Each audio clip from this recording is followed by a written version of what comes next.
I'm Aaron from PhoneDog.com, and the CES unboxing fun continues with Verizon Wireless's LG Spectrum. Let's take a look.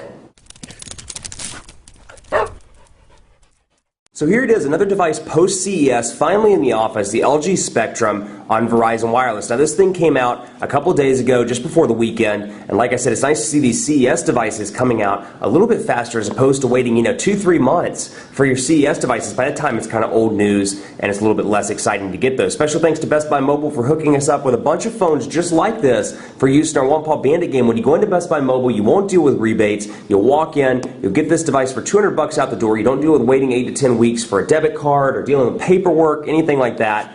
At Best Buy Mobile, you'll walk out without dealing with the rebates. 1.5 gigahertz dual-core Snapdragon processor on this bad boy. It's got a 4.5-inch True HD display at 720p with IPS technology. It's got an 8-megapixel camera that shoots video at 1080p, and here's the device. And you can see here, pretty good looking device, and it's very similar to the LG Nitro HD on AT&T, minus a few body changes. First of all, you'll notice the battery cover isn't texturized. It's a glossy battery cover, kind of like the Fascinate, if you remember that device on Verizon. A little bit different from the Nitro HD, but you've still got your volume rocker over here on the left side. Your actually 3 capacitive buttons down here at the bottom. Your menu button, your home button, and your back button. Now, at first glance, it looks like this is a physical button, whereas these two are capacitive, but it's actually a capacitive button as well. That kind of metal look just sits below the surface. So it's still capacitive. It's got a front-facing camera as well. We'll go ahead and power this on. We'll let this be doing its thing while we look on the back. 8-megapixel camera with 1080p HD video recording. Nothing over here on this side. A little bit more boxy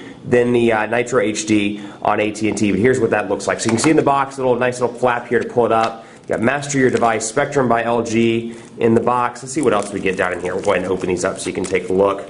And of course your AC adapter module and your micro USB charging cord, which doubles up as your USB cable when you're not using it for charging cords. Typical stuff down here in the box, nothing too exciting. Master Your Device, consumer information about radio frequency emissions, important consumer information, información importante al consumidor, and product and safety and warranty information all on the Spectrum. So again, nothing too exciting down in the box. Don't get a whole lot of accessories outside of your USB cable and your AC adapter module, but then again, Verizon wants you to buy that stuff, or any carrier for that matter, wants you to buy that stuff instead of getting it free in the box. So here's the device itself, and we'll bring it up a little closer to the camera so you can take a look. 4G LTE embellished there on the bottom. You got your speaker down here at the bottom, micro USB charging port with a flap up top, 3.5mm headphone jack, and a power button as well. Nothing down here at the bottom. I actually have a sticker down here we can go ahead and pull off. Go ahead and remove that. Got one of the stickers left. And you can see typical LG interface here. This is running Android 2.3, so it's running Gingerbread out of the gate with LG's user interface. So you can see 7 home screens on this bad boy, and then you should have the ability to pinch to zoom, or pinch to bring those out if you will, as well. So you can see relatively fast dual-core processor. The LG interface, I've had some love-hate experiences with the LG interface just because I feel like it's not entirely fleshed out. And even though this device is a little bit cheaper at $199 instead of $299 like Verizon's typical 4G LTE offerings, it's still kind of unacceptable to have a non-fleshed out user interface on a device that is this high-end. So I would love to have seen more of a stock experience here as opposed to LG's interface, but hey, it's on the device. There's not a whole lot we can do. So you can see down here, typical dock setting, phone, contacts, messaging, and then apps. Like I said, 7 home screens, which we'll get into in just a second. And then you can see this typical LG structure in the menu. You got your communication. It's all kind of separated out. Communication, HD, and I did not mean to click on that. Let's go back and go back to apps. And we'll come in here and just say Verizon Wireless, for example, and you can close these out and actually have them kind of organized by folders, so we can get all those closed out so you can see when you get in the menu, you get organized by communication HD. This is the way it's like out of the box. Verizon Media, News and Search, Tools, Applications, so a lot of different folders, and then you can see Applications, we can open that up. Tools, so if you use Tools a lot, you use News and Search, you use Media quite a bit, you can open all these up. And then of course through the menu you can organize them, manage your apps, you can move them around between media, news, and search, all the different folders. And then of course, let's go back, you can change the layout as well. You can do it as a category or as a list, so you can easily see they're organized from A to Z.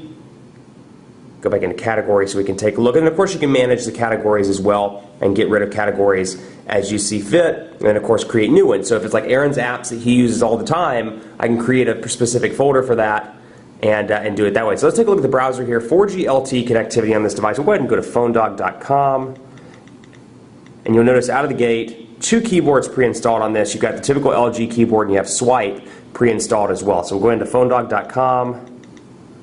Let that load, and I'm not used to this keyboard, as you can tell.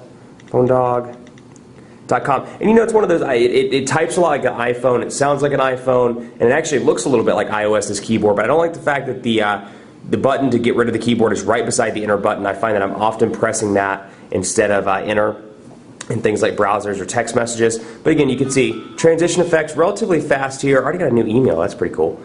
And then you can see PhoneDog loading up with Verizon's 4G LTE connectivity. So pinch to zoom, relatively responsive here as well. So this device, you know, you can really see the dual-core processor at work here. That said, it's going to boil down to whether you like the interface, you know, whether you prefer LG's custom user interface, or you prefer HTC Sense, or you prefer TouchWiz 4, or maybe Ice Cream Sandwich on the Galaxy Nexus, the stock experience, or the relatively stock experience, if you will.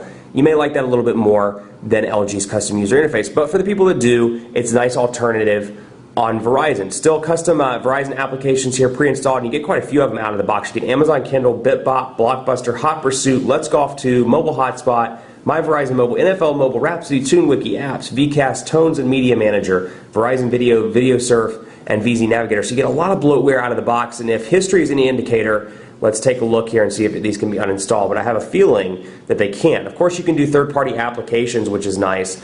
So if there's something you want, it's not in the Android market, you can sideload applications. But you can uninstall the updates. It does not look like you can actually uninstall the individual applications, just the updates, as odd as that is. So unfortunately, the Verizon stuff is on the device, and it's on there to stay, which a lot of people, again, you know, you don't want that bloatware. Unfortunately, you've got to keep it on the device. So all in all, you know, pretty nice feature-rich device. Like I said, 1080p HD video recording there on the back, and then it's got the Adreno 220 GPU, which is pretty nice as well. Battery, 1,830 milliamp hour battery here. So, you know, again, with the IPS display, it's going to suck battery pretty quickly, and I have a feeling it's going to be on par with the Nitro HD still. Verizon's 4G LTE consumes battery a little bit differently than AT&T's 4G LTE, so we'll take a look in the review and give you a true idea of what battery life's really like, among other things. Much more coverage to come on PhoneDog.com with the LG Spectrum, so keep it locked on the site. As always, be sure to follow us on Facebook, Facebook.com/PhoneDog. We're always doing cool stuff there, so be sure to check that out, and be sure to hit me up on Twitter as well, PhoneDog_Aaron,